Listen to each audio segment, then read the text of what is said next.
ಸ್ನೇಹಿತರೆ ನಮಸ್ಕಾರ. ನಾನು ರವೀಂದ್ರ ಜೋಶಿ. ಹಿಮಾಚಲ ಪ್ರದೇಶದ ವಿಧಾನಸಭೆಯಲ್ಲಿ ನಿನ್ನೆ ಒಂದು ಅತ್ಯಂತ ವಿಲಕ್ಷಣ ವಿಚಿತ್ರ ಘಟನೆ ನಡೆಯಿತು. ನಂಬಲಿಕ್ಕೆ ಸಾಧ್ಯ ಇರಲಾರದಂಥ ಘಟನೆ.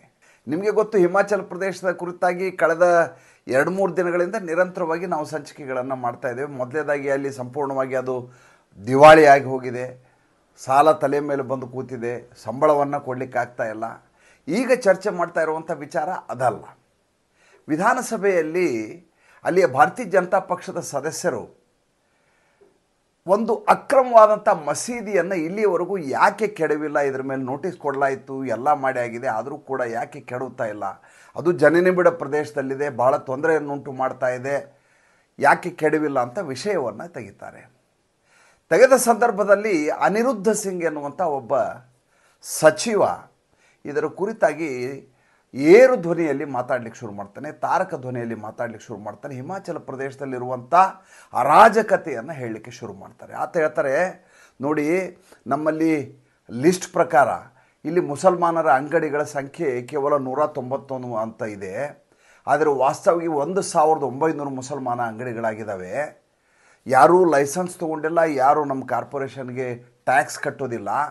ನಮ್ಮ ಹೆಣ್ಮಕ್ಳು ಅಲ್ಲಿ ಓಡಾಡೋದು ಕಷ್ಟ ಆಗಿಬಿಟ್ಟಿದೆ.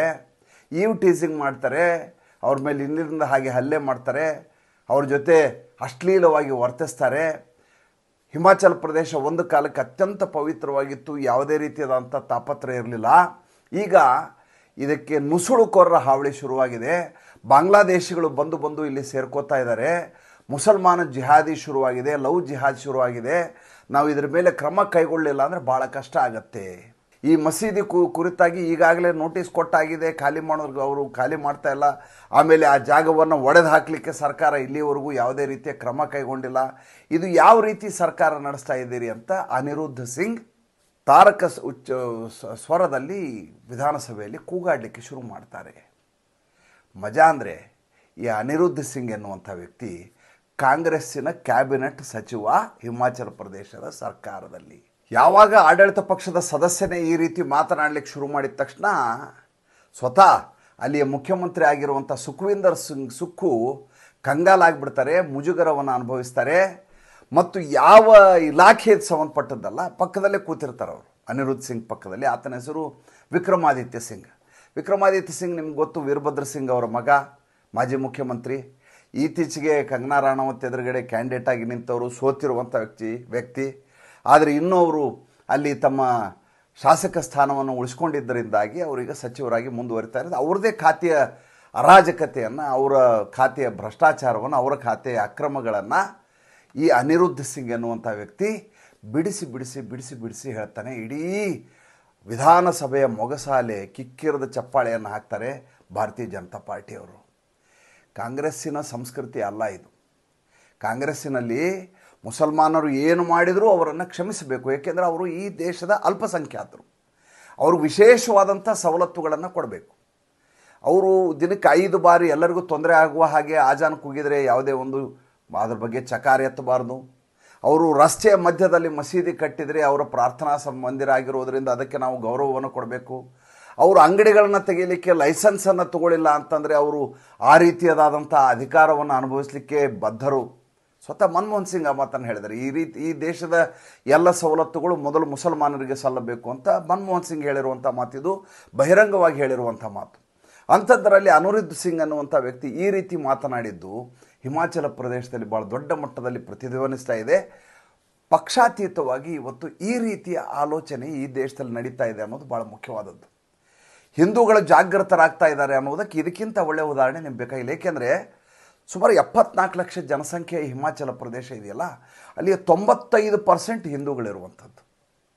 ಅಂಥ ರಾಜ್ಯದಲ್ಲಿ ಈ ರೀತಿ ರೋಹಿಂಗ್ಯಾ ನುಸುಳುಕೋರು ಬರೋದು, ಅಲ್ಲಿಯ ನಮ್ಮ ಸೋದರಿಯರಿಗೆ ಈ ರೀತಿ ಈವ್ ಟೀಸಿಂಗ್ ಮಾಡೋದು, ಕೀಟಲೆ ಮಾಡೋದು, ಕುಚೋದ್ಯ ಮಾಡೋದು, ಅಶ್ಲೀಲವಾಗಿ ವರ್ತಿಸೋದು, ಅಶ್ಲೀಲ ನಡವಳಿಕೆ ತೋರಿಸೋದು, ಇದನ್ನು ಯಾವುದೇ ಪಕ್ಷದವರಾದರೂ ಇದನ್ನು ವಿರೋಧಿಸಬೇಕು. ಮತ್ತು ಅವರು ಅಕ್ರಮವಾಗಿ ಈ ರೀತಿ ಕಟ್ಟಡ ಕಟ್ಟಿದಾಗ ಅದನ್ನು ಆಡಳಿತ ಪಕ್ಷ ಆಗಲಿ ವಿರೋಧ ಪಕ್ಷ ಆಗಲಿ ಅದನ್ನು ಪಕ್ಷಾತೀತವಾಗಿ ವಿರೋಧಿಸ್ತಾ ಒಂದು ಸ್ವಚ್ಛ ಆಡಳಿತಕ್ಕೆ ನಾಂದಿಯನ್ನು ಹಾಡಬೇಕು ಅಂತ ಒಂದು ಕೆಲಸವನ್ನು ಅನಿರುದ್ಧ ಸಿಂಗ್ ಮಾಡಿದ್ದಾರೆ. ಅನಿರುದ್ಧ ಸಿಂಗ್ ಈಗೇನೋ ಬಚಾವಾಗ್ತಾರೆ, ಮುಂದಿನ ಬಾರಿ ರಾಹುಲ್ ಗಾಂಧಿ ಅವರಿಗೆ ಯಾವುದೇ ಕಾರಣಕ್ಕೂ ಟಿಕೆಟು ಕೊಡೋದಿಲ್ಲ, ಪಕ್ಷದಲ್ಲಿ ಉಳಿಸ್ಕೊಳ್ಳೋದಿಲ್ಲ ಅಂತ ನನಗನ್ಸುತ್ತೆ. ಈ ರಾಹುಲ್ ಗಾಂಧಿ ಮೊನ್ನೆ ಜಮ್ಮು ಕಾಶ್ಮೀರಕ್ಕೆ ಹೋದ ಸಂದರ್ಭದಲ್ಲಿ ಒಂದು ಮಾತನ್ನು ಹೇಳಿದರು. ನಿಮ್ಮ ಎಲ್ಲ ಆಸ್ತಿಯನ್ನು, ನಿಮ್ಮ ಎಲ್ಲ ಧನವನ್ನು ಕಿತ್ಕೋತಾ ಇದ್ದಾರೆ ಹೊರಗಿನಿಂದ ಬಂದವರು ಅನ್ನುವಂಥ ಮಾತನ್ನು ಹೇಳಿದರು. ಹೇಗೆ ಪ್ರತ್ಯೇಕತೆಯ ಕೂಗನ್ನು ಸ್ವತಃ ರಾಹುಲ್ ಗಾಂಧಿ ಹೇಳ್ತಾರೆ ಅನ್ನೋದಕ್ಕೆ ಒಂದು ಉದಾಹರಣೆ ಇದು. ಅವರು ಭಾಷಣ ಮಾಡ್ತಾ ಹೇಳಿದ್ರು, ಅವ್ರ ಭಾಷಣ ನೋಡ್ತಾ ಇದ್ದೆ. ಆಪ್ಕಾ ಧನ್ ಸಬ್ ಲೋಗ್ ಖೀಚ್ ಲೇಂಗೆ, ಕಿತ್ಕೊಂಡ್ಬಿಡ್ತಾರೆ ನಿಮ್ಮ ದುಡ್ಡನ್ನ. ಬಾಹರ್ ಕೆ ಲೋಗ್ ಯಾರು? ಏನು ಪಾಕಿಸ್ತಾನದಿಂದ ಬರ್ತಾರೆ, ಏನು ಅಮೇರಿಕಾದಿಂದ ಬರ್ತಾರೆ, ಇಂಗ್ಲೆಂಡಿಂದ ಬರ್ತಾರೆ ಕಿತ್ಕೊಳ್ಳಿಕ್ಕೆ. ಜಮ್ಮು ಕಾಶ್ಮೀರ ಜನರಲ್ಲದೆ ಬೇರೆ ಇರುವಂಥ ಸಂಖ್ಯೆ ತುಂಬ ಕಡಿಮೆ. ಇದ್ದವರು ಬಿಹಾರಿಗಳಿದ್ದಾರೆ, ಒಂದಷ್ಟು ಯು ಪಿ ಅವರಿದ್ದಾರೆ. ಪಾಪ ಅವರು ಸಣ್ಣ ಪುಟ್ಟ ಕೂಲಿ ನಾಲಿ ಕೆಲಸ ಮಾಡ್ಕೊಂಡಿದ್ದಾರೆ, ಕಾರ್ಪೆಂಟ್ರಿ ಮಾಡ್ತಾರೆ, ಗಾರೆ ಕೆಲಸ ಮಾಡ್ತಾರೆ. ಈ ರೀತಿ ಸಣ್ಣ ಸಣ್ಣ ಕೆಲಸಗಳನ್ನು ಅಲ್ಲಿಯ ತಳಸ್ಪರ್ಶಿ ಜನ, ಈ ದೇಶದ ಬೇರೆ ಬೇರೆ ಭಾಗದ ಜನ ಬಂದು ಅಲ್ಲಿ ಕೆಲಸ ಮಾಡ್ತಾರೆ.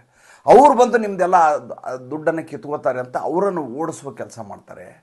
ಮತ್ತು ಬೇರೆ ಕಾಂಟ್ರಾಕ್ಟ್ಗಳಿಗೆ ಬೇರೆ ಕಡೆಯವರು ಬಂದು ಇಲ್ಲಿ ಕಾಂಟ್ರಾಕ್ಟ್ ತೊಗೋತಾರೆ ಅನ್ನೋ ರೀತಿಯಲ್ಲಿ ಹೇಳ್ತಾರೆ.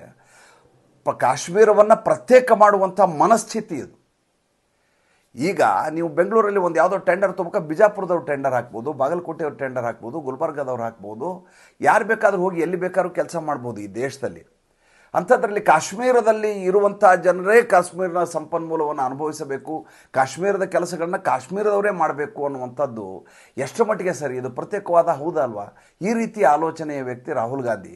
ಅಂಥವ್ರ ಜೊತೆ ಇಂಥ ಒಬ್ಬ ಅನಿರುದ್ಧ್ ಸಿಂಗ್ ಅಂಥವರು ಇದಾರಲ್ಲ, ನನಗೆ ಅಚ್ಚರಿ ಆಗುತ್ತೆ. ಇದಾದಮೇಲೆ ಮಲ್ಲಿಕಾರ್ಜುನ್ ಖರ್ಗೆ ಅವ್ರ ಬಗ್ಗೆ ಒಂದು ವಿಷಯವನ್ನು ಹೇಳ್ತೇನೆ. ನಿನ್ನೆ ಇಲ್ಲ ಮೊನ್ನೆ ಏರ್ಪೋರ್ಟಲ್ಲಿ ಅವರು ಇಳಿಯುವಂಥ ಒಂದು ದೃಶ್ಯವನ್ನು ನೋಡಿದೆ. ಮಲ್ಲಿಕಾರ್ಜುನ್ ಖರ್ಗೆಗೆ 85 ವರ್ಷ ಆಗಿದೆ ರೀ. ಅಳಿಯ ಈಗ MP ಆಗಿದ್ದಾರೆ, ಮಕ್ಕಳೆಲ್ಲ ತುಂಬ ಸೆಟ್ಲಾಗಿದ್ದಾರೆ. ಮಗ ಕರ್ನಾಟಕ ಸರ್ಕಾರದಲ್ಲಿ ಸಚಿವನಾಗಿದ್ದಾನೆ.